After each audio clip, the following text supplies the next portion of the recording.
Okay. We will get started. So thanks everyone for joining. Appreciate the time. Also appreciate the interest and the passion that everyone has for the many subjects that we are going to discuss tonight. Obviously, the first and foremost on our plate will be an overview and then some questions and answers on the situation within the NCAA, how it's impacting USA Diving, how it's impacting divers and coaches, and what's going on, what's being discussed, what is being done at the level where we can hope to move the needle on some of these things. Tonight I'm joined by a panel, as well as Leslie Adams, our high performance director. Leslie and I will be moderating. I've got. Well, if I could just ask you to mute yourself if you're not talking. Appreciate that. Thanks very much. We got 100+ people on here, so if everybody's not muted, it'll be difficult to hear when we talking over each other. We will then at the end, or I shouldn't say the end, after we've had a pretty thorough conversation, if time will allow, we'll also address some other issues with regard to USA Diving that have come to light that we'd like to maybe talk, give voice to some concerns and actually address some of those concerns. I think it's, there's been some valid issues that have been brought up that we'd absolutely like to put to rest some things, put out some good information on other things, and then maybe again, give an opportunity to ask some questions. So with that said, I'm gonna let our panelists just kind of introduce themselves and give just a short background. I'll start with Josh Arndt. Hey everybody, my name's Joshua Arndt. I'm currently the head diving coach at University of Notre Dame. In my first season here, just finished it up. Spent my 4 years of college at Indiana University, graduated 2017 as an All-American on 3-meter diving. I most recently was at the University of Virginia diving up until October of last fall before they cut the program this spring. So a little bit of a unique perspective in there, and just looking forward to being a part of the conversation. Great, thanks, Josh. Leslie, would you like to give a little background on yourself?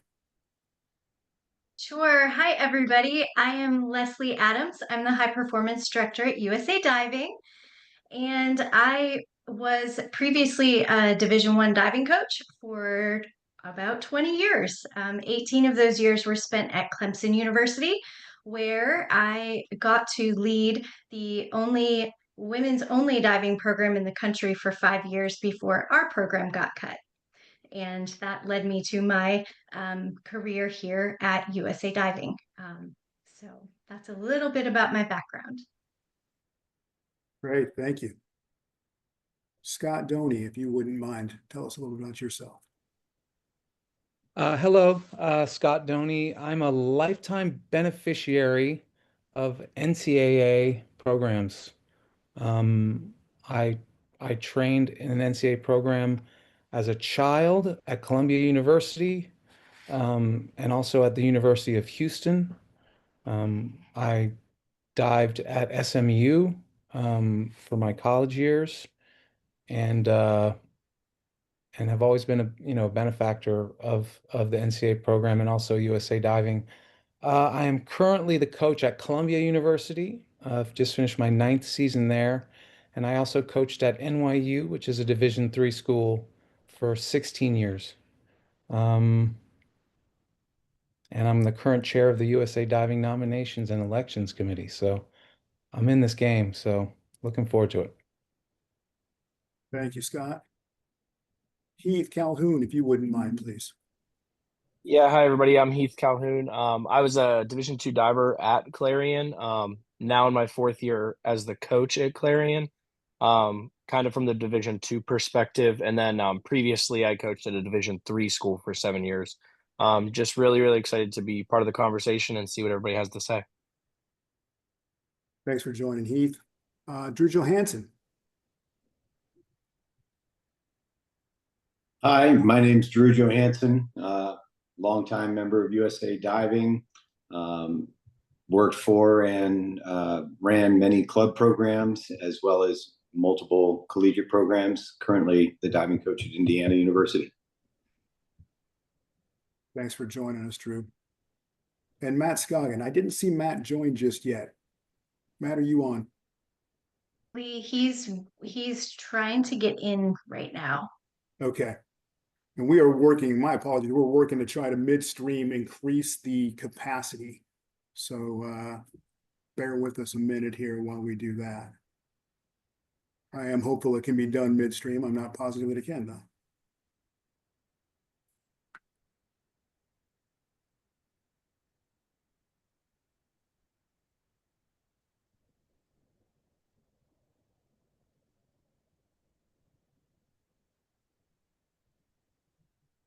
Yeah, it doesn't look like I can turn the maximum capacity off and open this up to a larger group while we are on a meeting. Let me try one other thing here.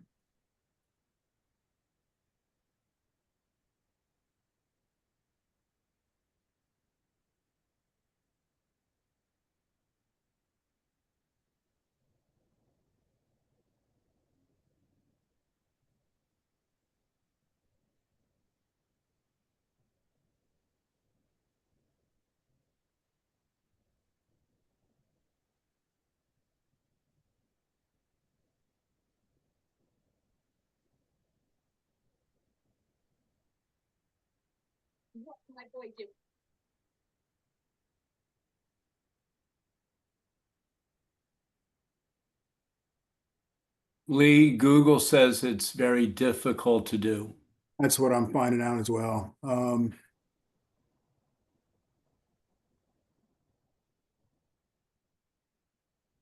Tell you what, Leslie, are you talking to Matt on text or something? Yes. How about if you ask him to call you or call me and we can put him on speakerphone? Okay. All right. I will do it. Thank you. Actually, if it helps, what I can do is I can drop off. If you could actually select him in specifically, I'm happy to do that. If it's recorded, this works for me. Oh, that's gracious of you. Thank you very much. Yeah, it's definitely Okay. recorded. And we'll put Yeah. this out. Much appreciated. Okay, Sorry sounds about good. the I'll technical drop difficulty. off now. All good. So Thanks. Lee, that might not work. This is Stacy. That might not work because it'll let the next person who's in line get in. It doesn't necessarily mean Matt will get in. I think I've got the ability to choose who we let in. I think. Let me see what I can do here.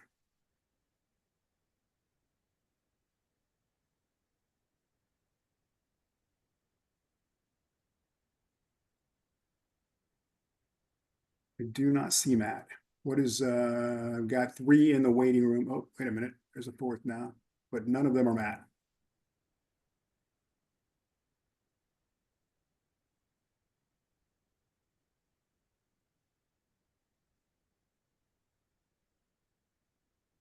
Thanks everybody for showing up.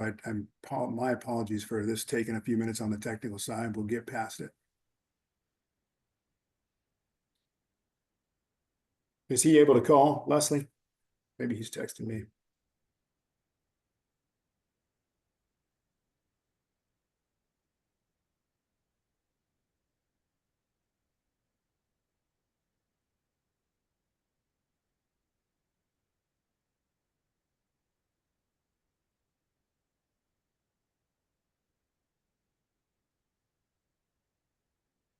Call. Hi, Lee. He is in the waiting room right now. I don't know if you can see him. No, I cannot see him. What's it? Well, what's his? Does he know what his name is? His user ID? What do you know what your user ID is? Is it MAS 266? Is it MAS 266? Yeah, that's him. Okay. You're welcome.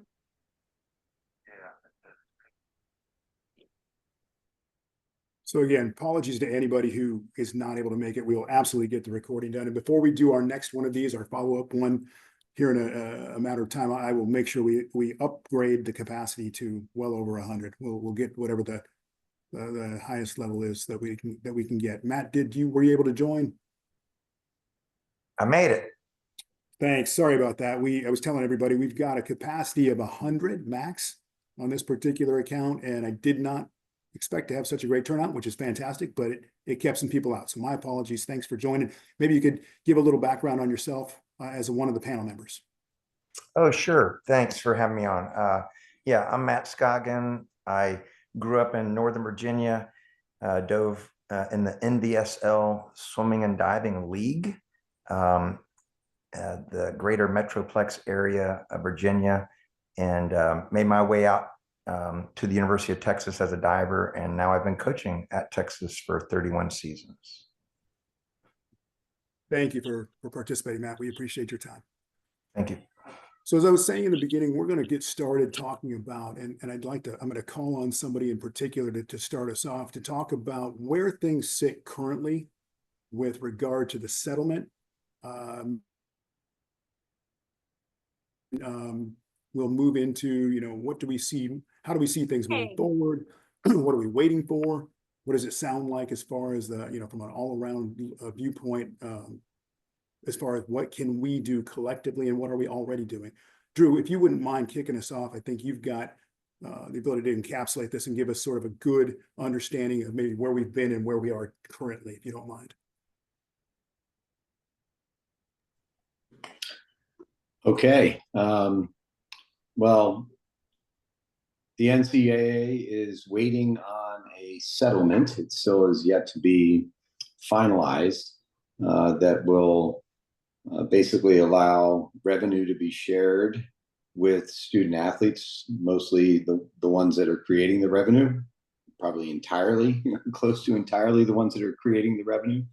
And in part of that settlement, they had to address how they were going to handle it budgetarily, meaning if you are no longer allowed to have scholarship limits because that's an antitrust violation, how do we prevent this from getting out of control and have a level playing field? So they say we have to have roster caps.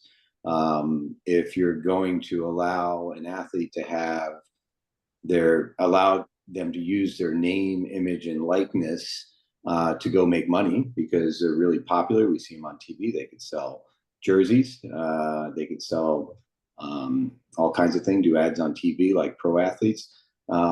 If we're going to allow them to do that, how is that going to be monitored within the NC2A environment? And there's a lot of repercussions from it. There's a lot of unintended consequences that we're all fearing right now. That's probably why this is such a popular, so many people have signed in today, is to hear us talk about it.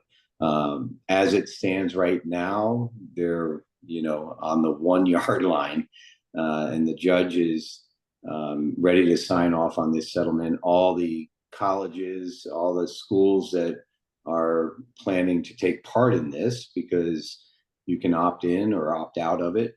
If you opt out, then you're not seeing much of that TV revenue. If you opt in, it'll be a huge, it continues to be a huge financial line item for college athletic departments, mostly the Power Four. So there's so much to unpack there. As it relates to diving, what we're feeling, what I've been concerned about, some of the things that I've talked about over the past year has been what we're facing right now, which is roster limits, and how our current collegiate system and its championship format doesn't give divers enough opportunity or an equal opportunity to that of a swimmer. So here we are to talk about it. I could go on for hours. Nope, and I realize that I didn't mean to put you on the spot like that, but maybe a good thing for everyone to understand is how are the divers valued currently, and how are they in comparison to a swimmer? And is there an equity position for divers in that their role on a team?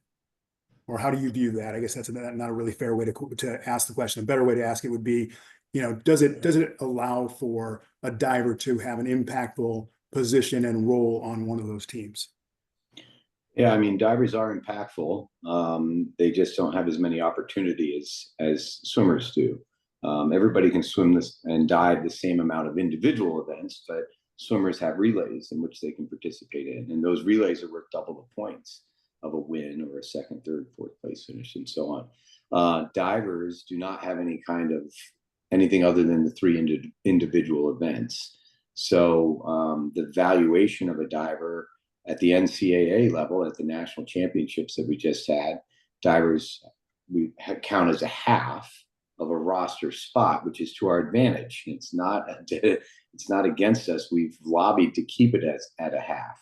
Before they had platform in the NC2A, we counted as a third because we could only do 2 events. So we made progress when we were counted as a half. And if we could add another event, one that scores as a relay, whether it be synchro, whether it be a team event, or maybe a couple of events that are relay scoring, then we would earn our ability to be counted as a whole, which means that we have the same opportunity that a swimmer on the team has to contribute to a championship, a Big Ten, ACC, NC2A championship, whatever it may be. So that's the valuation. Now the 4 major conferences all look at it differently. The Big Ten values a diver the same way the NC2A does. The ACC values a diver slightly different. The SEC values a diver differently. And all these format changes that they've made only address how much a diver is valued at the collegiate level. So it's being manipulated based on Matt. I think the SEC changed because Texas was coming to the SEC and they were afraid of you guys and all those diving points. What do you think? Yeah, I was just gonna say, Matt, I know you've got a unique perspective on this as well, if you wouldn't mind sharing. Yeah, the SEC made a decision to go to 22 roster spots on the men's side, 30 on the women's side. And then as far as our conference championships, we have 22 from each team that can compete, swimming and diving. And then divers are looked upon as a whole. So it's not uncommon that a swim coach will, have their diving coach bring maybe 2 divers, maybe 3. I was fortunate this year to have 4 divers, but I think I was one of the rare cases of having 4 at the conference meet. And just for clarity's sake, if a swim coach decided they only wanted to bring 1 or no divers, could they do so and then replace those spots with swimmers? For sure. Okay, just for clarity. Thank you for that. I'm gonna shift a second here, and Heath, would you mind sharing a little bit about what you're seeing on your front? Maybe talk a little bit about what the landscape looks from at the Division II level, and understanding that you run one of the most successful programs in Division II, and you probably have a unique perspective on that I would hope you could share with us. Yeah, Division II is actually, I think, the smallest division in terms of diving participation. Last I checked, it was around 80 to 90 male divers in Division II and about 110 to 120 female divers. So what I'm seeing as a result from the roster limits and the cuts that are taking place is obviously every coach across the country is seeing people in the transfer portal. And while I think a lot of Division II coaches thought that might create an influx of maybe a little bit more parity across, we really haven't seen that yet from at least all of the coaches I have spoken to. Understandably, those athletes want to stay at the high Division I level as best they can. Division II coaches are kind of fighting the same battle. I've asked Drew for some help a little bit here and there on the team event. We're trying to get that through as well. But that's kind of where it stands. My college is unique in that we have a Division I wrestling team in the MAC, and they will be doing the revenue sharing. So like our wrestling team will have to be limited to 30 roster spots. But up to this point, we haven't heard anything besides the trickle down that will take place at the Division II level, at least as far as the conversations I've been in. So no roster limit discussions going on at that level.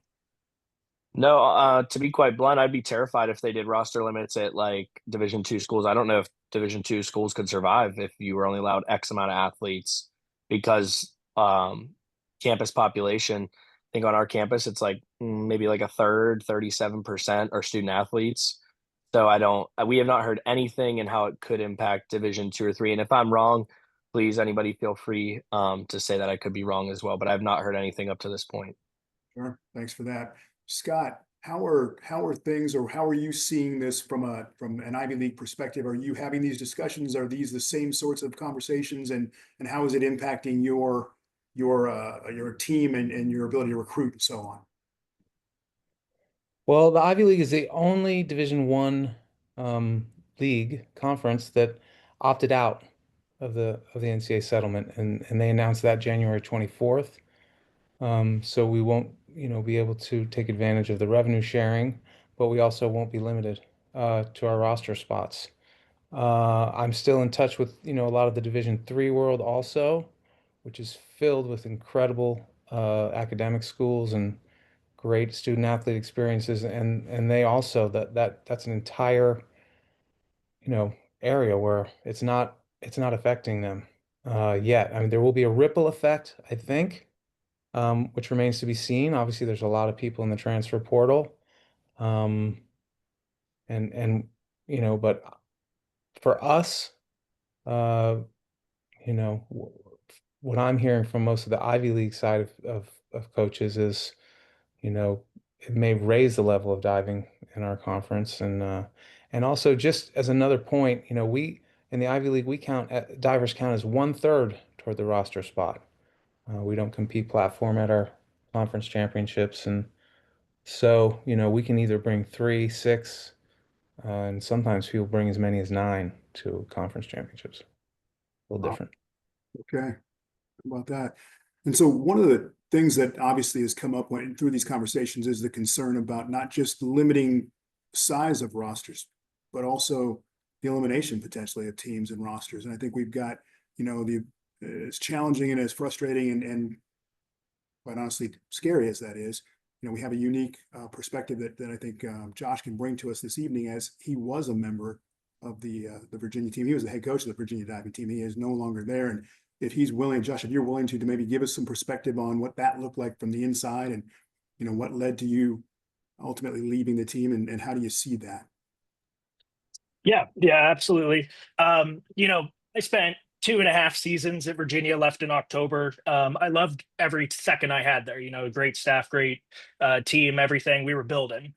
Which is super unfortunate when Todd made the decision to cut diving in March. I got a couple texts immediately following zone, or right before zones. I think the divers filling me in, letting me know. So it's just a really unfortunate situation.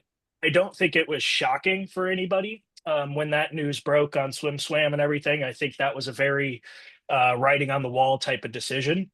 However, I know 10 phenomenal athletes and 5 future athletes that were supposed to be attending Virginia in the next couple of years that are scrambling to figure out what they're doing. They're deciding, are they just going to retire and finish out college at Virginia? It's a great school academically, with the roster limits in place now. I mean, we have so many kids in the portal that are just not going to find a place to go. Unfortunately, we're all being squeezed. And speaking to the ACC, we're 30-30 right now. I don't know if that'll change in the foreseeable future. But we have 3 guaranteed diving spots. So we have an 18 swimmer limit and 3 guaranteed diving spots. And take a guess, they're already trying to take that away from us. So that's being led, the charge is being led there by Virginia as well, trying to remove those spots so they can bring 21 swimmers instead. I think the concerning part is as programs strive to prove their greatness and their excellence and change NCAA's or challenge for an NCAA title, they're going to look for the path of least resistance. And unfortunately, right now, we are the path of least resistance. So I think we're going to see it. We've had teams cut divers that didn't qualify to NCAAs. We had teams cut divers that didn't get an NCAA zone score. So there's a ton of these limits being put on us, and we're just kind of trying to find a way out, I guess. I feel very safe here at Notre Dame. They've expressed their interest in keeping the program. Administration really supports us, but it's so different across every single school. At Virginia, I never spoke with my administrators. So finding that guide and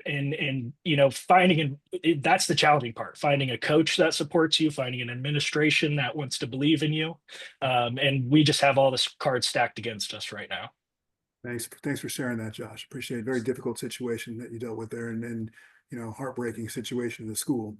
So So where does that leave us then? What can we do? I think that's what the question that's uppermost in everyone's mind is: where are we? Not just where are we now, but what can we do? How can we positively impact this situation? What voice do we have? And you know, again, Drew, if you don't mind, I'll draw on your expertise in this area. I know you and I have had some conversations about this. Love to hear your thoughts on, you know, what can we do? Obviously, the settlement's not done yet, but it will be done soon. What is for us to do at this point? How do you see it going? I wish I had a crystal ball, but I also wish we had some advocacy. You know, all of the college coaches in America, you know, our programs joined the College Swimming and Diving Coaches Association, and they are our advocate. They have the ear of the leadership of the NC2A. The NC2A, by its structure, only recognizes one professional sports organization per sport. And our sport, even though in our minds it's two sports, swimming and diving, the NC2A sees it as one sport. So they're our advocacy group, and you know, they haven't really stepped up and spoke out about what happened to Virginia. Haven't really stepped out and spoke about the, you know, concerns that diving has, in spite of multiple articles and interviews that have happened over the course of the year. So I'm concerned. And, you know, they'll point to us and say, hey, you don't come to our conventions and you don't participate. Well, it needs to be a two-way street.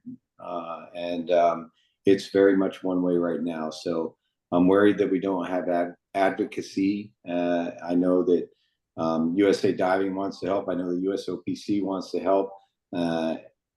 At this point, if the settlement gets finalized, nothing can change, I think, anything as far as diving's future regarding the first move of the settlement. What we need to start preparing for is, when the dust settles, I believe everybody's going to recognize that mistakes were made, or something got missed, or there was an unintended consequence is the word that I go to the most with it. We need to be prepared for that fight. We need to be prepared for the next step of post-settlement House versus NC2A settlement, and you know, where do we want to try to position our sport, and what do we need to focus on first? Because we get lost because there's so much to focus on, and in these, you know, we have 4 major conferences that all run 4 different conference championships, and they all revolve around the valuation of a diver. That's the only thing that's different about these conference formats, is how much a diver is worth. And you know, when we come to try to come to the table to point out that we'd like it to be unified, or like it to match the NC2A level, or maybe we have a different idea, the swim coaches are the ones with the vote. So we just don't have any advocacy. Yeah. And to that point, we've been involved in conversations at, you know, all levels of this, including coming to the meeting in Seattle that they had. We were on meetings in February with the CSCAA and the NCAA. We were going to go to the annual meeting in Raleigh here in a couple of weeks. And so I feel that. I really do. It's a frustrating thing because there's a lot of lip service given to some things, and there's not a tremendous amount of motion or action that's being taken. And that's a frustrating part. And I know that we've had discussions about who do we talk to, where do we go, what is our opportunity to have a voice in this. And so maybe Matt, if I could draw on you for this one, at what level do you think we might be able to have the most impact? And when I say that, I know it's kind of an open-ended question, but let me ask it this way: is it at the conference level? Is it at the NCAA level? Is it at the individual university level? I mean, where can we focus our efforts? We got a lot of people who are obviously very passionate about this subject here online. If we were going to corral everybody and get everybody, you know, rowing in the same direction, where would we focus those efforts, in your opinion? I would say all areas you should focus on: conference, NCAA, and individual universities. And speaking of Virginia, a thought that crossed my mind today is I'm not sure that Todd DeSorbo really understands, the real impact. I think he's focused on doing what he's hired to do, which is to win championships. And he's just won 5 in a row. And I think he wants to win 6, 7, 8 and beyond. And I don't know if anyone's ever told him, and maybe it could be a concerted effort through USOPC, USA Diving, the DC Metroplex club programs in Maryland and Virginia getting together as one unit and reaching out to the president of the University of Virginia, reaching out to the athletic director and Todd and explaining, look, do you realize, you might not know this, but Virginia is one of the top 5 states in this country that year after year produces the best junior divers in the country. I mean, and he's just throwing that away. And a lot of them would give their right arm just to go to University of Virginia and pay their way. And he's chopping them off. I don't know if he really realizes what he's done. And I'm not sure if his athletic department and university understands. And perhaps with a concerted effort with the junior programs, USOPC and USA Diving, we could let them know what he's giving up and how it's also affecting the Olympic movement, especially on the men's side. I can think of 2 great Virginia Olympians, Mark Lindsay and this other guy I can't quite recall, that grew up in that Metroplex area. It's you, Matt. Go ahead and say it. And he's just dropping them off. I don't know if they really realize. And I think if you got a concerted effort, and we did that with Virginia, and we did that with the College Swimming Coaches Association, and kind of let everyone know what they're doing, and not just thinking about how to win. Yeah, great points. And we've got a very strong contingent. And I just, sorry, Lee, Matt, you said something that I thought rung true. It's not just about how to win, but win the right way. At what cost? At what cost? We all want to win, but, winning the right way is probably at the lead of every athletic department's, somewhere in their vision statement, somewhere in their 5, 6 pillars is to do it the right way. And that includes this transformational period that we're in right now. So, I just thought when you said that popped into my head. Thanks, for sure. Thanks.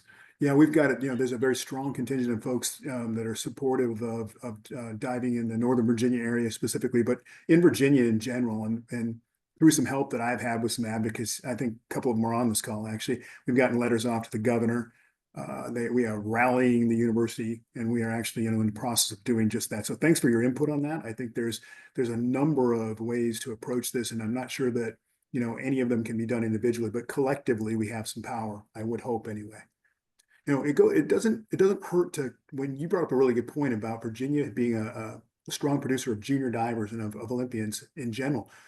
Maybe Leslie, how many, if you wouldn't mind sharing, how many of our Olympians have came through NCAA programs in Tokyo and then again in Paris?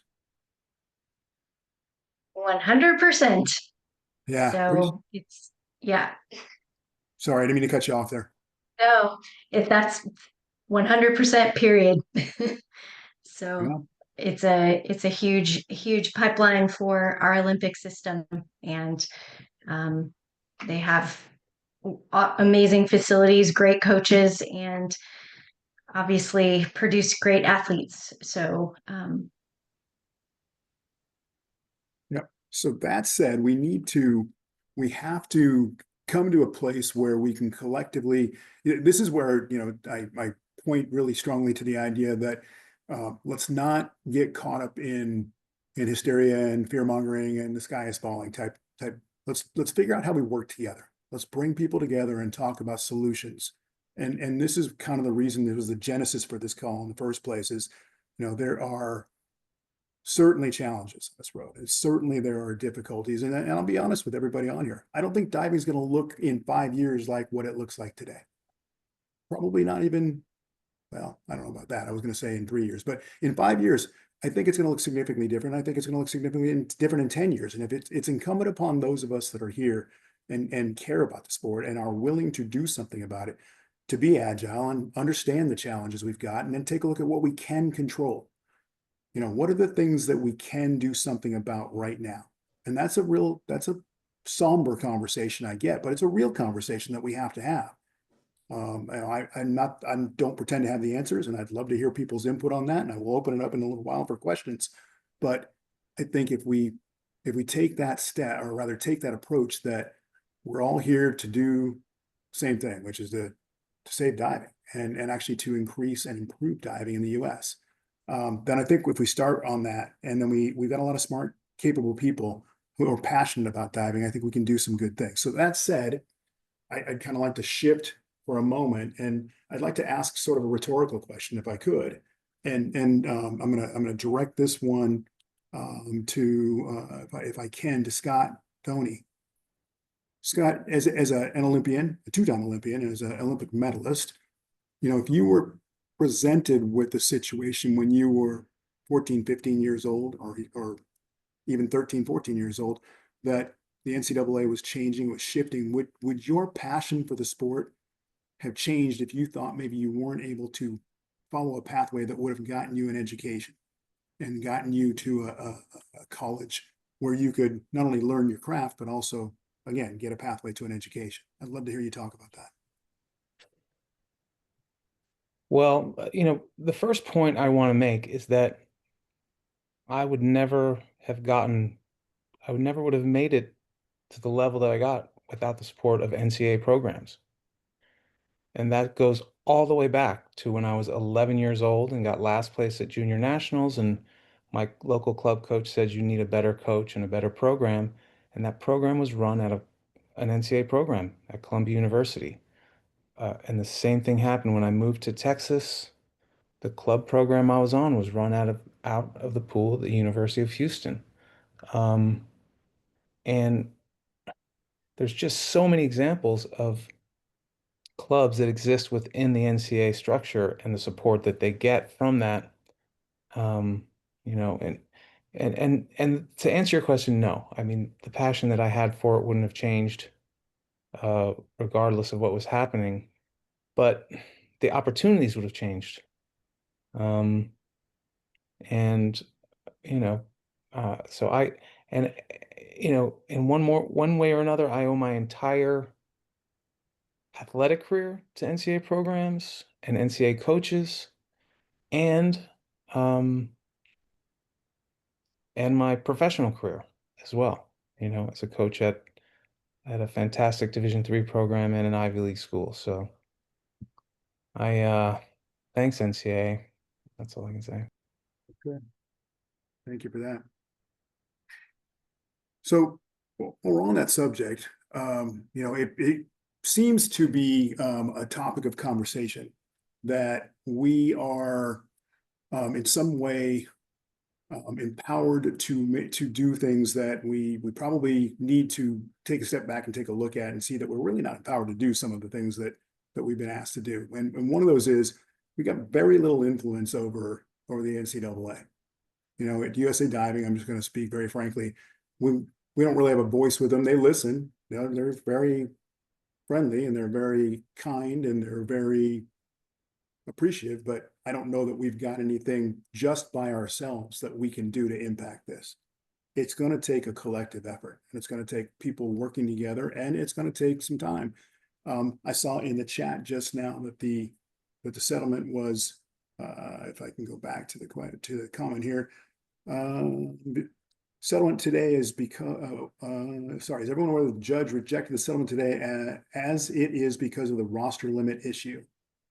I think it will still go through, but it's still a change for roster limits in general to be adjusted in some capacity. Encouraging? What do you think, Drew?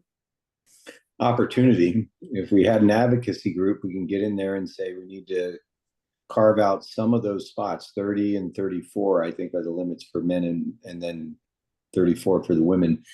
To say a percentage of them needs to be diving specific, so we don't lose our sport.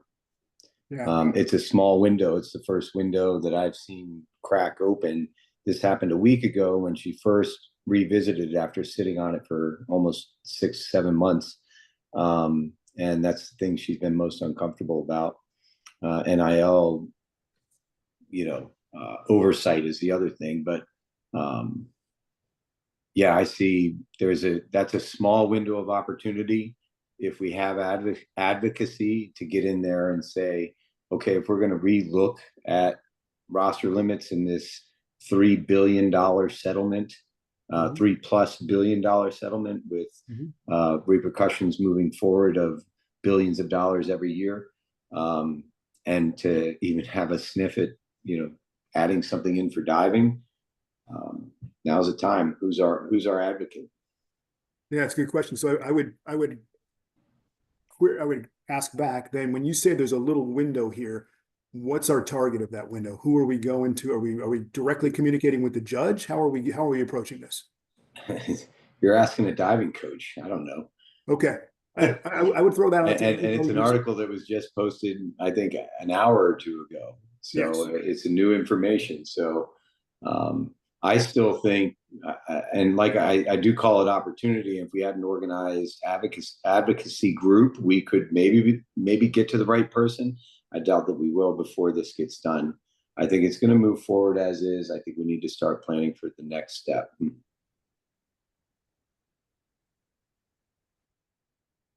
Agreed. Can I say something? This is Nick Gaze with Springboard Creative. Of course.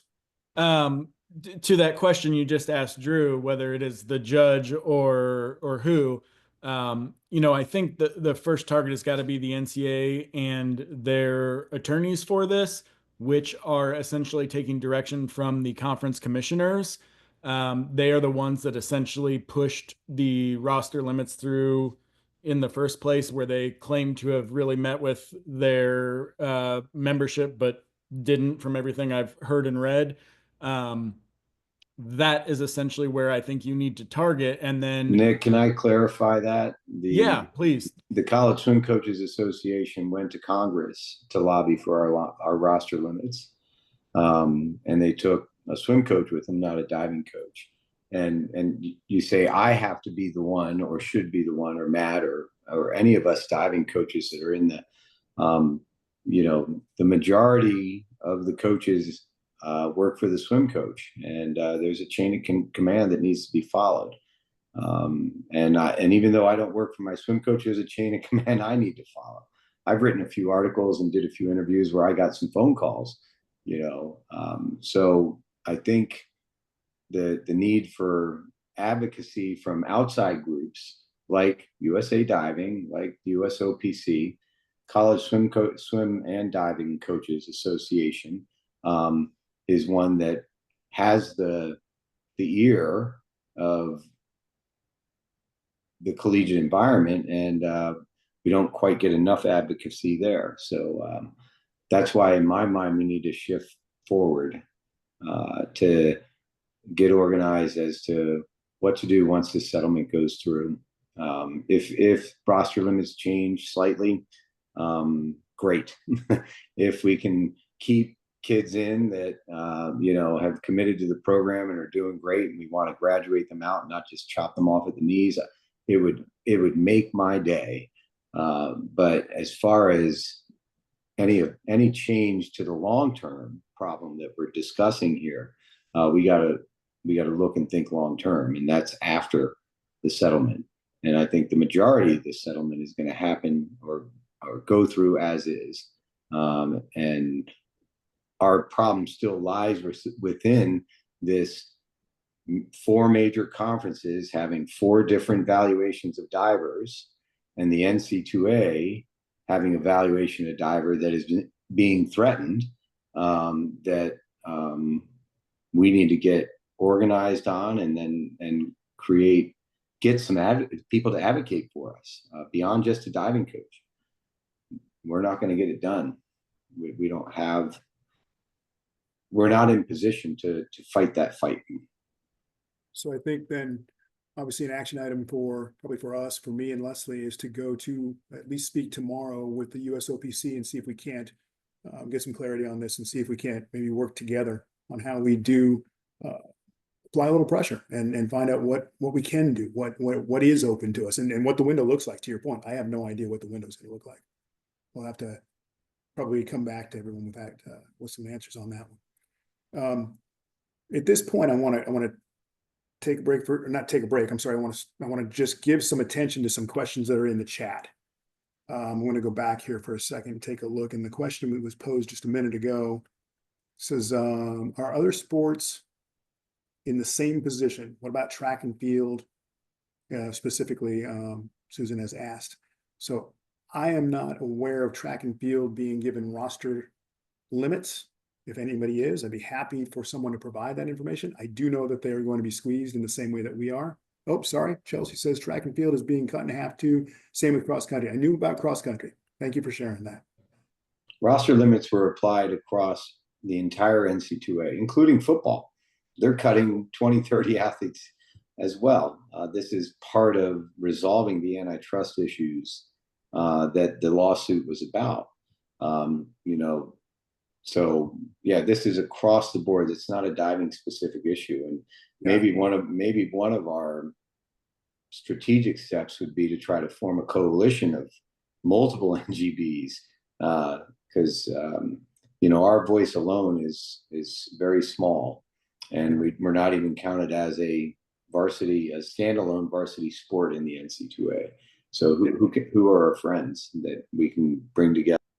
And those discussions have already started, and we've got meetings coming up in Louisville. The ACES group has got a focus group that's internal there that's already begun those discussions. And those friends are people like gymnastics, track and field to some degree. I don't know about that, but we'll have those discussions at a deeper level here in the coming weeks about banding together and putting our efforts on all on the same page.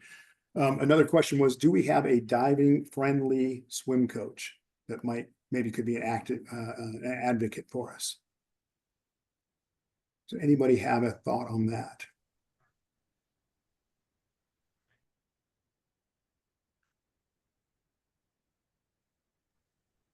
I can tell you that. Oh, sorry. Nope. I was just going to say, my swim coach very much supports diving. He's been, very vocal every step of the way to support diving at Notre Dame and find out a way. I don't know if we have any swim coaches out there that are being crazy vocal or anything like that. I've been trying to lobby to my swim coach administration, to bend the right ears and all that stuff, but it's a lot of telephone game.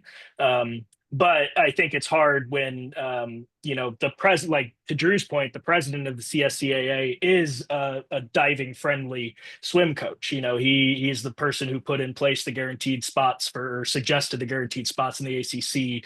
Louisville's a very supported diving program. So, I think it's tough when, even our friendly swim coaches aren't necessarily the loudest voices for us. So, yeah. I don't think they're going to be either. I don't think most of them are. They don't see where the benefit to them doesn't really come through. I'm with you there on that one. David says, can USA Diving and the organizations from the other at-risk Olympic sports write an open letter to the threat from roster cuts and let the rest of us use it to go to Congress and to the judge? Certainly we can. I think there are also letters that are out there in the. Boy, I've got to ask if you could mute yourself. I'm getting some feedback. Todd, I think that's you. Unless you had something you wanted to add for the group, Todd. Sorry, that was me. Sorry about that. No worries. No worries at all. So I know there are some letters that are out there. I think there are resources that are being circulated. But yes, David, to your question, we can certainly do that. We'll take that one down as an action item also and try to get that to everyone. I would ask what's the easiest way to transmit that to everybody? Is it a mass email? Is it put it on the website? Well, how would you like to see that?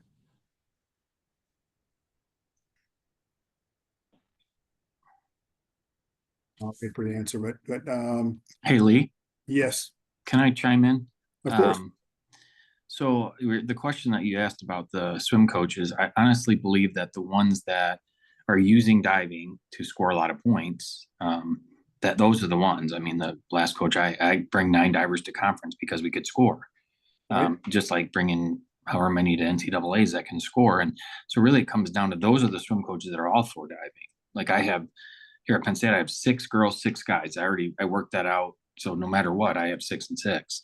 So that's just something I had to be negotiated before I took the job. But I think that's the thing is if the swim coach is scoring a lot of points at their conference meet because of diving.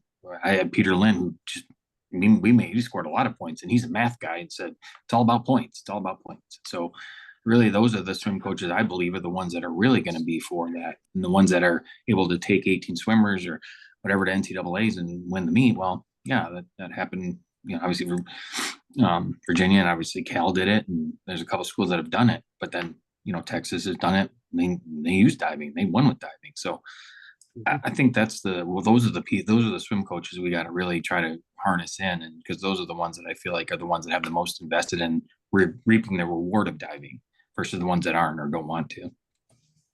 And you might be able to tap into someone that has more time on his hands, like someone like Eddie Reese, who's retired now, who went to battle with swimmers and divers and has seen the value of what diving has helped his teams do. So I'm sure I could probably reach out to him and have him help in any way he could. Yeah, I'm sure Peter Lynn would do it too. So he's one of the smartest guys I've ever met. So yeah, and if you want to do an introduction, or if you're able to do an introduction, email or otherwise, I'm happy to have those conversations with people. No issue at all. Kathy made a really good, I really appreciate this comment. I really believe the turnout here speaks volumes. People want to help. We're looking to USA Diving to help guide the passion in a way that moves the sport forward. We need specific steps we can take, who to contact, who to email, who to phone, what to say, so we are on message and consistent. I hear that loud and clear. That's a great comment. I take that hard. That's productive. We will work on that. Thank you. I would suggest the most influential person is Samantha Barony from the College Swimming and Diving Coaches Association. She is our advocate.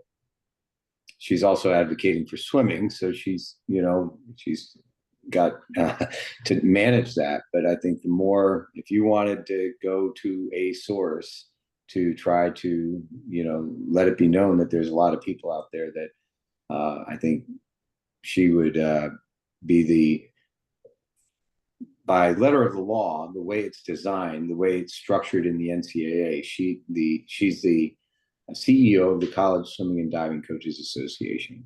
Yeah. And she's the one that, aside from that, the other groups that are out there are trying to find their way in. Thanks for that. Susan says, I'd suggest hiring a communications team with public affairs experience to develop an outreach campaign that involves mobilizing volunteers.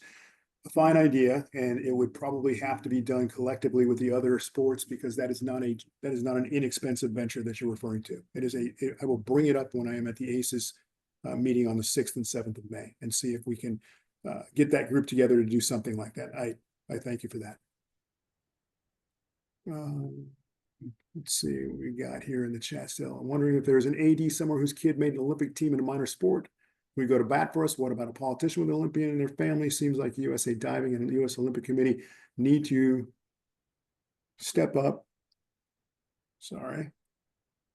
And talk about it will not fit properly like that. I can't see what the last of it says.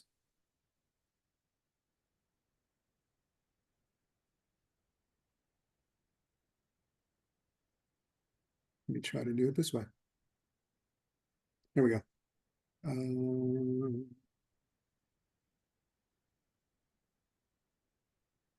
Successful and address asking for collegiate support. So I think we've got a lot of people who are saying sort of the same thing about joining forces and doing this collectively. And I believe that's one way that we can do this. Kathy, thanks. Email, I appreciate that.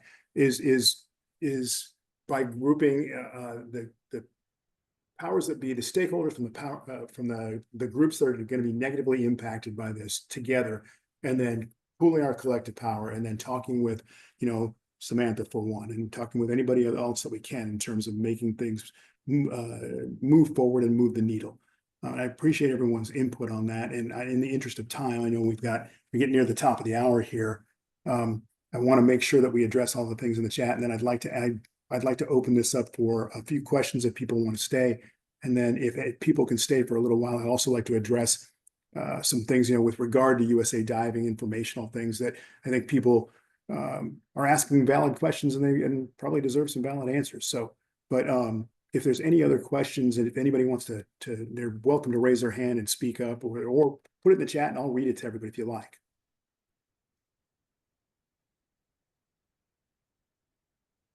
Hey Lee, this is Stacy Brooks. I'm in Virginia and family friends with a lot of the divers that got cut at UVA and other places. And Matt, I appreciate your comments on NVSL. My kids grew up in NVSL, and it's a wonderful thing. We are trying to mobilize people to get on Virginia and try to get them to change their mind, but I think the damage is done for the kids that are there. So I really hope that those of you who are coaches out there, go look at those divers. They're great divers, and they have an opportunity to make your team better as well. But Chelsea was I emailed her to ask to put this in the chat, but andiving@gmail.com, that is me, with some help from a few of you out there.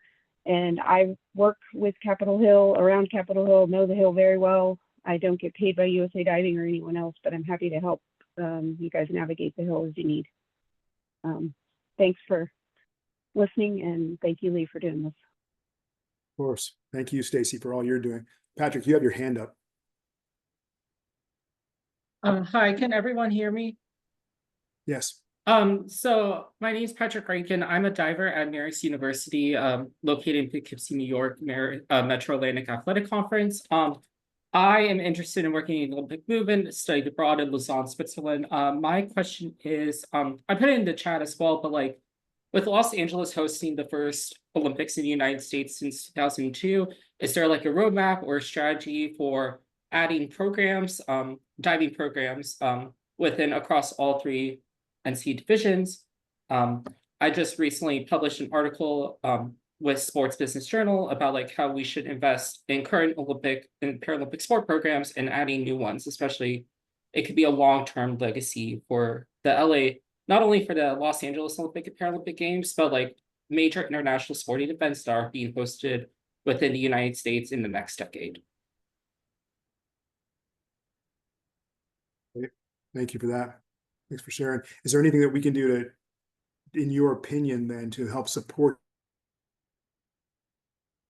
It has had a mantra of, they're not going to build new venues. They're not going to invest in things that aren't already existing, so on and so on. So, that's a challenge, I would say, to that, but it doesn't mean that we can't get the word in with somebody. We can't begin to have those discussions. I think you've got something there. Thank you. Yeah, thank you. Appreciate you raising your hand and speaking up. So I just want to make sure that I read this one out loud. So Stacy was just talking about this, and her email address is in the chat. So for any these conversations that we want to have with Congress, she has been helpful. We've had many discussions, and she is very good at this. She knows how to navigate these things, and I'm drawing on her expertise in this conversation as well. So. Again, I don't want to keep everyone too awful long, but I know that there has been discussions that have centered around things like, why did we wait so long to get involved? How come we haven't been communicative on these things, or at least not at a level that was more, was louder than it's been? And I will tell you that there have been a number of different times where we thought that there was something definitive that we could reach out and talk about. And I'll still tell you that I think that the conversations that are taking place at this level are probably timely at this point. I'm not convinced that there's much that we could have done 6 or 8 or 9 months ago that would have made a tremendous amount of difference. What I am convinced about is that we can go to the people that are in positions of at least ability to move the needle and have these discussions with them now and control the things that we can control. I don't know that there's a lot of, I will say it this way. We're not going to get them to change things that are already in the settlement, I don't believe. Somebody can correct me if they think I'm wrong, but I don't think that's the case. I do think that we have an argument to be made about establishing roster limits that support diving, that give us an understanding and a standardize across the power conferences, an understanding of what teams will look like, so we know, what's available for diving at the NCAA level. I do believe there's a conversation to have there. I also believe there's a conversation that exists that's going to be a powerful one, in which we rally together the Olympic sports that are standing, to really get squeezed in this whole situation and have a collective voice that wields some power. Those conversations are beginning to get traction. I don't know that it's not as easy as just sitting down in a group and saying, hey, we want to do this, we want to do this, we don't want to do this. There's a lot more to it than that, but those conversations are going and they will continue. And I will make sure that we are involved in them and have a voice in them and advocate for diving at the NCAA level. I think there's also some power in the idea that we need to come together and decide, what if this thing goes this direction? And when I say that, I mean worst case scenario planning. I think we all have enough invested in, and we care enough about the sport that it will behoove us to be able to talk about, what does it look like if things go, unfortunately, worst case. And I'm not suggesting we do that now. That's not a conversation that I think we want to have today. But if we're not planning and understanding. Lee, can I chime in on that? I'm sorry. Please do. This is all terrifying, and we're all worried. From my point of view, collegiate diving is changing. It's not going away. Agreed. So doomsday scenarios and the worry that, there's going to be, the House settlement is going to eventually happen. Hopefully, if that's the doomsday scenario, is if the House settlement doesn't happen, then we might see the college football and basketball create their own and leave collegiate athletics, to fend for themselves without the shared revenue that we get from them. But in my mind, I'm sorry, I don't want to give the impression I was talking about diving disappearing from the NCAA level. That's not what I meant. Yeah, I just want to be sure that we're clear about that, because there is a big worry of that. Yeah. And like Scott said, his passion wasn't going to change. His opportunity might have become smaller. And as well as I know Scott, I know he would have still found his way. But it's a transformational period. It's not a doomsday scenario as far as I see it right now. From what, and granted, I'm sitting at Indiana University. I'm not the Virginia diving coach. So there are hard times ahead, but college diving is going to continue to be the backbone of our Olympic efforts. And as it changes, we need advocacy to help it give as much opportunity as possible. And probably more importantly, if not equally important, is to give opportunities for kids to go to school and dive and do the sport that they love. We're the only country in the world that allows you to go to college and really be competitive at a sport, whether it's Division 1, 2, 3, NAIA, take your pick. It's the only thing I hope for my club kids that come through my programs, is that they get to continue that while they pursue their education. That's the thing that will not go away, is not going away. And how it's being supported, how much opportunity there is, that's what we're talking about right now. But I just want to guard against the complete doomsday scenario of college diving just being scratched from existence. I don't think that's going to be happen.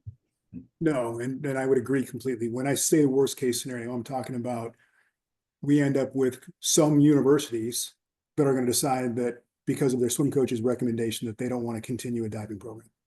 What does that mean? How do we approach that? We should have a way and a collaborative effort in which we can do these before things like what happened at Virginia happens again. That's all I'm trying to say. And I've got a question here from David. I appreciate this question. It says, I think a lot of us are not expecting you to move the world, but we are expecting for communication on what you, USA Diving, and Lee specifically are doing. I have frequently heard a lot of discussion about what the community should do from you, Lee, but have very rarely heard what actions you are specifically taking as the head of our sport. Fine question. I will tell you what I'm doing. So in addition to talking to members of Congress and attending the CSCAA and trying to get us a voice at those levels, I've had discussions with conference leaders in the SEC, the ACC. I didn't get anywhere with the SEC, by the way, but Big Ten. And we've also had discussions with swim coaches directly. As recently as in Seattle, I went out to dinner with 3 of the leading swim coaches in the country to try to get them on our side, to have conversations with their athletic directors. And then if they would support us at the CSCAA and give us a voice, give us the ability to do something for the sport. The advocacy portion of this is the difficult part because we don't have a voice. We've also talked about what do we do in terms of supporting clubs. I will be very, very frank with you and tell you that there's not a lot of funding that's available to do things like that. And then the last thing I would tell you is that I'm try to be available to listen to people when they've got something that makes sense, that actually is a productive suggestion. Stacy and I have worked together on things. We've written letters to not only the governor of Virginia, but also we're working on letters to other members of Congress. And there's many things that when we talk about what can we do to move the needle, what can USA Diving do to move the needle? The biggest interactions that we've got with anybody who's got a voice, those conversations are taking place on a regular basis. That's USOPC and World Aquatics. And we were lucky enough to have Mike Unger at that meeting in Seattle. Mike understands at a very deep level what is going on in the world of NCAA sports, and he is an advocate for diving. And he's working directly with us, and that's a conversation I have with Mike on a fairly regular basis. So I'd love to hear if you think that there's something that's not being done that should be done.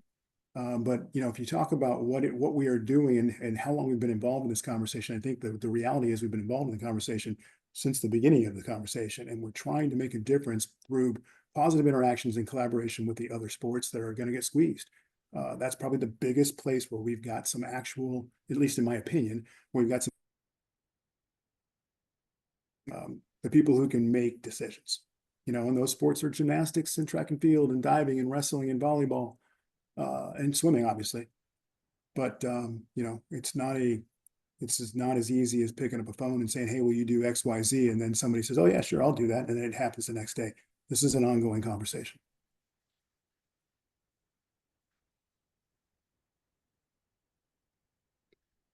So Krista says, "Are we talking just Power 4? And is it possible that the Olympic sports and top coaches will end up moving to lesser D1, D2, D3 to allow for continued training for athletes? Many of those schools offer fantastic education. If the coaches go that way, then diving continues." I guess I would throw that to the group, the panels, and see what they have to say about that. I would say that's a possibility. Matt, thoughts on that?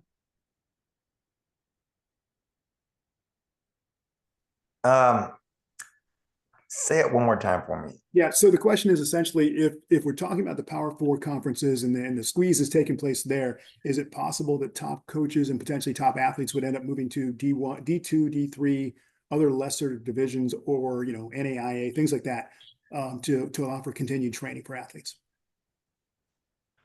Yeah, for sure. I think you'd see. If the ball really gets rolling and programs start getting cut, especially men's programs, and even women's, like at Virginia. Yeah, if someone really loves to coach and they're looking for a job and they no longer have one, yeah, they'll look definitely down to D2, D3. Yeah.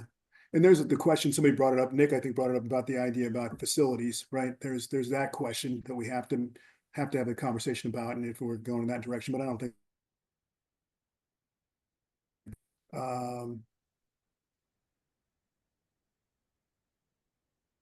looking for more questions that I don't see them. That's we're at the end of the questions there. So I thank everybody for their time on this. I would like to, if you have other questions, I'd like to entertain those right now. I'm also asking people if they want to stick around and talk more about USA Diving in particular. I'm happy to. Our panelists have been very generous with their time. If they want to stay, they're more than welcome to, but I know that you guys have schedules you need to keep. You've got training in the morning and things like that. So I just want to say thank you to all of you for those, for your generous time. Can I say something real quick? Absolutely. I just want to, back up, and take the 100 miles above the earth view for a moment and just remind everyone that we are unstoppable. And diving has existed at a very high level, Olympic level in the United States. We dominated at the Olympic level before a college diving coach was even a thing. Before Hobie and Bruce Harlan, established that diving coach was a job at the NCAA level and could be a career. And, we have the most incredible legacy that goes back from when the divers were coaching each other. The swim coach would kind of help out with, and if you look at the history of it, we are literally unstoppable. And all of us here owe a great debt of gratitude to the people that came before us through the NCAA, through USA Diving, through all of the movements that have supported that divers and diving. And where we're at now is pretty spectacular. And yes, this is scary time. And yes, this is, potentially a moment that is scary, but I'm optimistic, and I think that in general our sport is unstoppable. And I just want to give that perspective in the middle of all this. Thank you. And quickly, thank you, Dick Kimball, because he was one of those two. Yeah, absolutely. Thank you to Dick Kimball. No, thanks, Buck, for that. So again, I would say, if you would like to stick around, I'm happy to stick around for a little while. I want to continue the conversation, but I also know it's getting late on the East Coast and people have obligations. So, but with that said, I do want to address a couple things if I could. So Vicky sends out what is a great message. She says, I know I'm not around diving like I used to be, but I think it would be helpful if USA Diving provided key personnel to bombard with letters from the diving community. As mentioned before, a lot of people don't know exactly what has been done and who you have spoken with.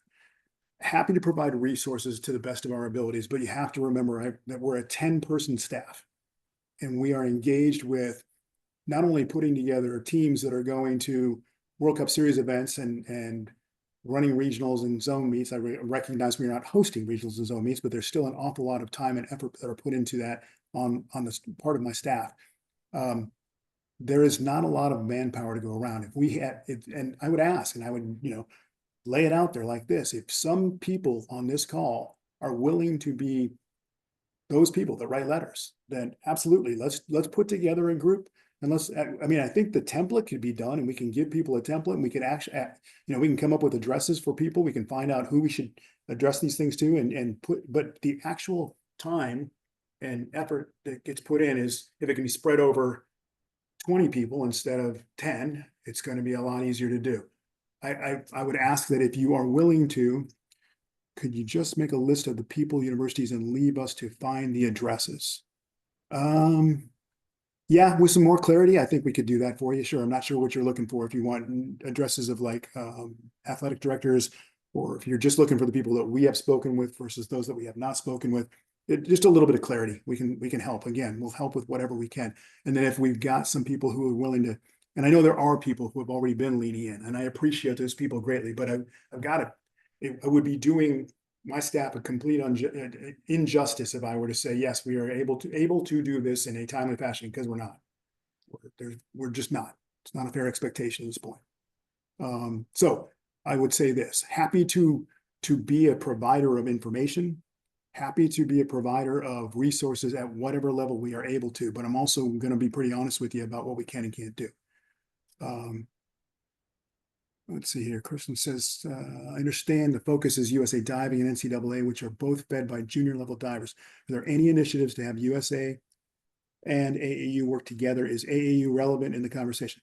I think AAU is relevant in the conversation, and I think those conversations have been had. I think they've reached speed bumps at various times, and I think but I do think there's a willingness on all sides to make something work there. I think anything more than that probably is wouldn't be very accurate to say. But have there been conversations about that? There absolutely have. And the best way that I can say it is, what we've got to do is figure out a way that we can work together and still maintain a separation of entities. Because when it comes time to take a look at things like, how do we put together international teams? How do we put together, and I could go on and on about those. We've got to have a really good protocol for that. We have to be very careful, at least on the USA Diving side, because of our work with USOPC and what that would mean to them. Just being very frank with everybody. And I'm happy to answer other questions if you want. But what I do want to get back to some of the things that I think are probably questions that are surrounding USA, what's going on at USA Diving and transparency and communication. And I'll tell everybody, we have hired a brand new communications person because we heard you. There were times when communication has been bad, and for anybody who's been in the sport for longer than, turn my ringer off, I apologize. For anybody who's been around the sport for any length of time, that's always been the case with USA Diving. And I think we've made great strides to try to make that better. Obviously, we've had feedback here recently that it's not acceptable and it's not the level that y'all want to hear it. I hear you loud and clear. We are taking steps to correct that. We are doing things today that are, I would say, far in advance of what we've done in the past, and we'll continue to do so. And so even though it's critical, at times I welcome the feedback, and what I would prefer is direct feedback. If you've got something to say, if you've got something that you want to point out, please either pick up a phone or send an email. Your voice will be heard. I'm easy to find. My cell phone number is on the website. If you don't already have it, which I think a lot of people on this call probably do, you're welcome to text me or call me at any time. If I can't get to you right at that moment, I will absolutely call you back. And I would encourage, please, if you've got something critical to say, please also bring a solution if you can. Just saying something sucks is not an answer. Okay, that's all I would say on that front. I know there's questions about other things, and again, I think we could talk, ad nauseum about things like, the finances of the organization. We could talk ad nauseum about where the organization was and where it is today. It is in a vastly better place than it was 5 years ago. And when I say that, I mean to tell you that we were down to our last legs. And I understand that there's maybe some misunderstanding of what's going on because of numbers that are published without context. But again, if you've got a question, a real question, pick up a phone, ask me. We're completely transparent. We have to be. We're a 501c3. We publish everything. It's all on the website, but it doesn't necessarily come with a key or a legend to be able to explain to you why something, in this case, one thing in particular, a loss, was incurred in 1 year when it actually was spread. The loss was incurred actually over the previous several years of having, problems with the budget and being in the negative. It finally had to be addressed at one point. So when you see something like a very large loss in 1 year, generally speaking, I don't want to speak for everybody, but generally speaking, it's somebody decided to write it down finally, let it hit the books and be done with it. And that is what happened. So I'm also, if we want to talk about things like,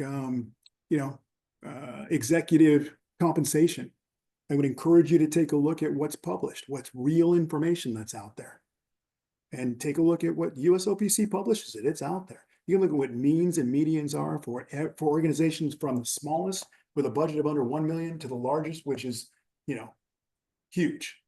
And what you'll see is that our pay scale is absolutely in line with what other organizations our size have. And it's even probably just a bit, if you took a midline, again, if you took a median, what you'd find is that it's exactly where it ought to be.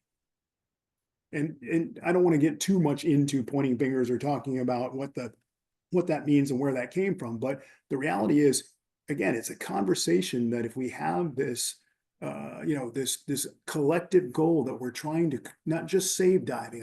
I want to get us away from the idea that we're trying to save diving. What we're trying to do instead is we're trying to enhance diving. And we have to understand that the world is changing and it's a changing landscape that we have to be willing to change with. And that means we got to come up with solutions. And by the way, there's not one of us, me included, who has all those solutions. The only way we're ever going to get to them is by working together. And we got a lot of smart people and a lot of passionate people, and I think there's a lot of power in that. But we also have a lot of issues that we're going to have to deal with, and it's going to get worse before it gets better. But I think Drew hit it. I think he nailed it when he said diving's not going away. Diving, the NCAA, it's not going away. And how do we improve it? How do we make it better? How do we get more access? How do we keep things, opportunities available for our athletes? That's what we should be focusing on, at least in my opinion. So again, I'm here. If you got questions, please raise your hand or put it in the chat. I'm happy to stay and answer them. Anybody who has to leave, by the way, I respect everyone's schedule. Again, I know it's getting late on the on the East Coast. If you got to go, go ahead. This is an open conversation, by the way. Anybody is welcome to speak. Lee, I just wanted to touch on the fact that the USA Diving AAU thing, and kind of bring up a kind of something that compares is PGA and the Live Tour and how they're going, and it's a mess and they're trying to work it out, and it may or may not happen. But so it's happening at other levels. It's not just at the diving level, but these are very wealthy golfers, and PGA is big, but Live's now making them make some changes. And so I feel like that's an important thing to kind of keep our mind on, that it can be done. It's just how. I mean, who has the answer to that? So. Agreed, 100%. And part of that, Buck, is being able to take a look at what historically was frowned on or not possible, and recognizing that the world's different today, and what, we've got opportunities if we make them. I agree with you 100% on that. Krista, I want to go back to Krista's comment here a minute ago.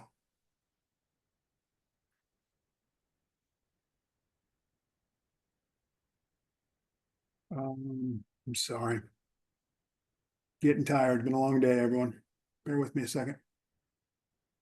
Here we go. I'm sorry, it's not Krista, it's Jamie's. I think club divers and parents would be happy to write and send letters, emails, if we are given the who and what to say and ask for specifically. I hear you. I hear you loud and clear. It's coming. Okay.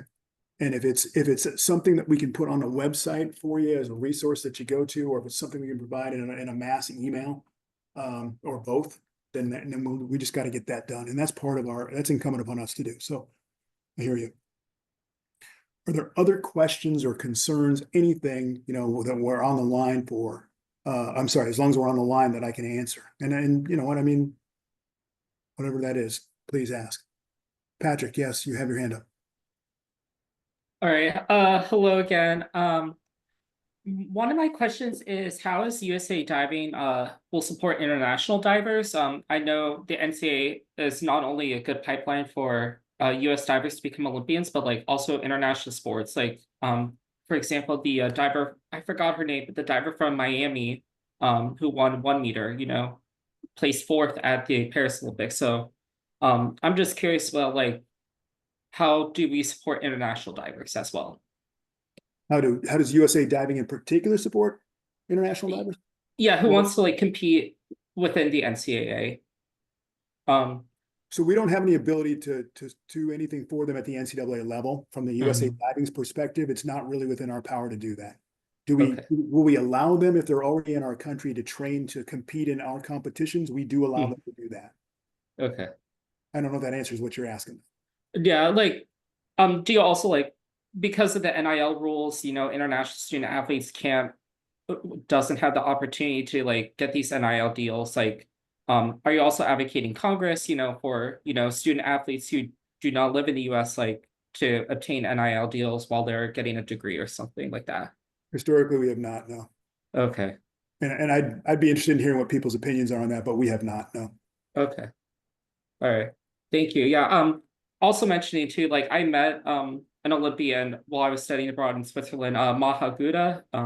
She represented Egypt in Rio and Tokyo. She also dove for FIU. So I was concerned about that. I also have international teammates from like Iceland, Hong Kong, Sweden, Poland. So yeah. Good. You know what? You're a great advocate for diving. Thank you for being so. Appreciate that. Thank you. I appreciate it. Yeah. So I'm seeing that the chat is slowing down a bit here. Again, I'm not trying to say goodnight to everybody already. I just want to make sure we stay on and get questions answered if we can. I think if I'm able to recap a little bit, I hear you on what look to be some action items we need to talk with our connections at USOPC and also NCAA about where we might be able to have some impact in terms of conversations. We need to come back with information for people on who they can address, or I'm sorry, who they can write letters to, or who they can approach, who they can have conversations with, as well as providing some templates for what those look like, what we ought to be saying. So we're carrying the same message. Am I missing anything? Come on, Krista.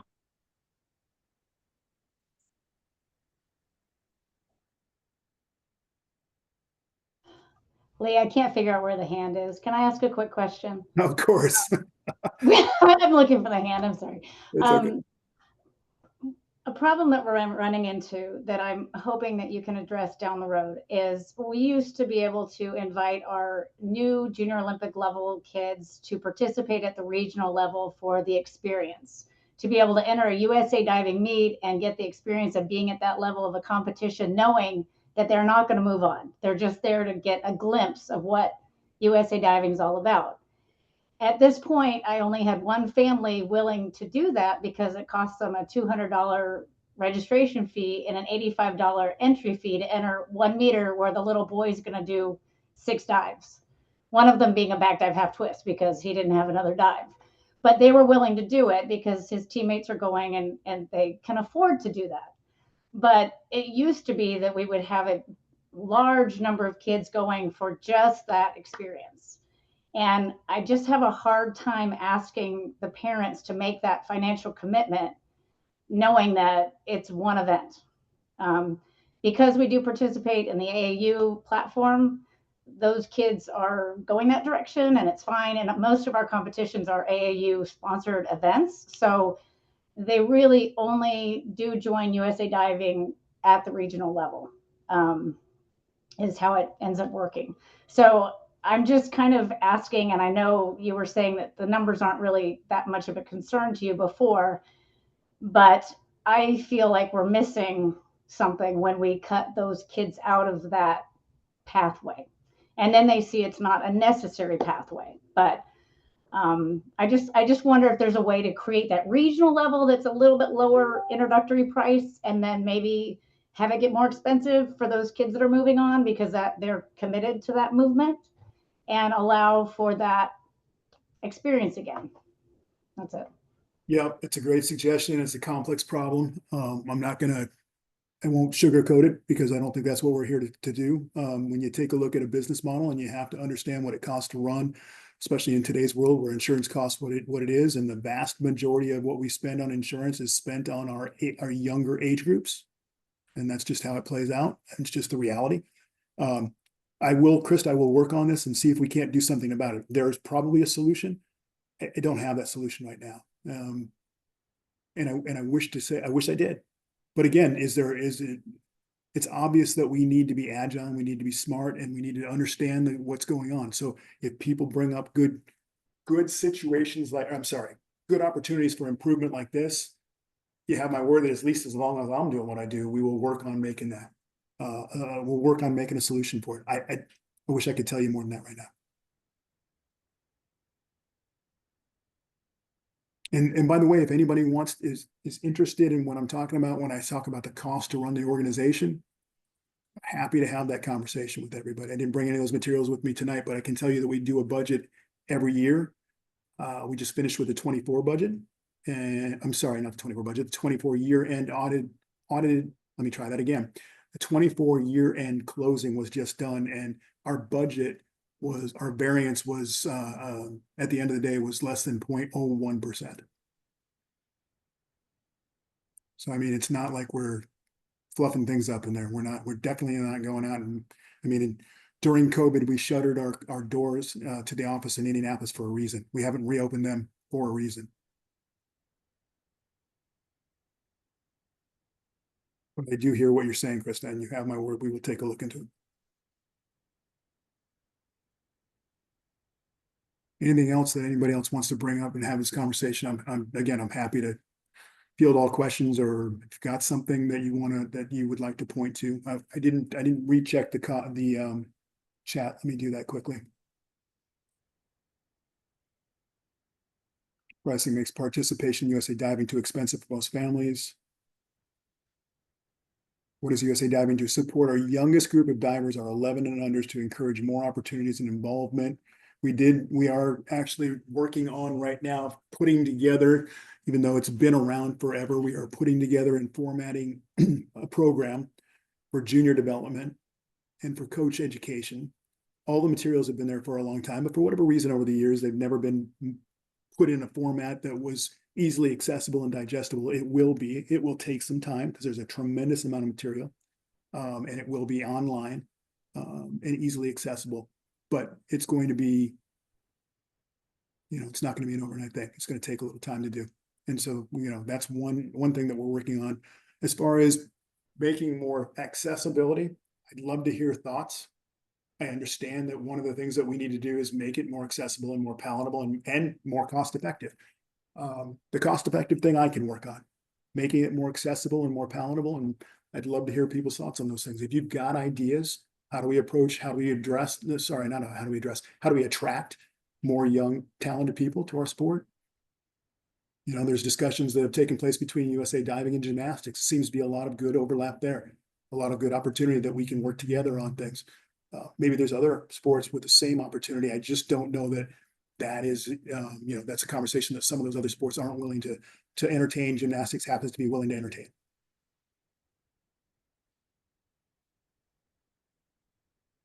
Let's see here. Cost to participate in USA Diving is a huge barrier. I understand.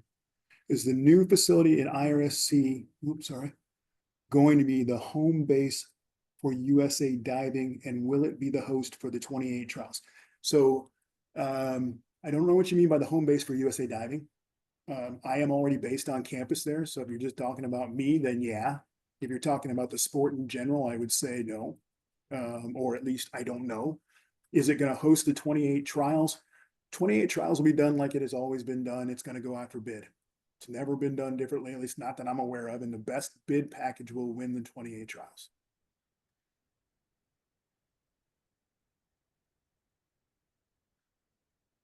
If anybody's got anything else, again, happy to take some time. So just for the sake of argument, for anybody who maybe doesn't have it, I'm going to put my email address and my cell phone number here in the chat.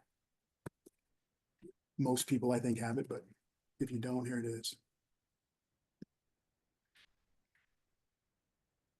And I am pretty easily accessible. The one thing I will tell you is that that didn't go. Sorry, that should not have gone to Jamie. It should have gone to everyone. Bear with me a second here. There we go. I will tell you that I spend an inordinate amount of time in meetings and on the phone these days. Upwards of 80, 90, and sometimes 100 hours a week, not just in meetings and on the phone, but these weeks have become long. The days have become long. I can't remember the last time I didn't work a 7-day week. And I'm not saying that to get anybody's pity. I'm saying it to you because if you don't reach me the first time, please just leave me a message. I will get back to you.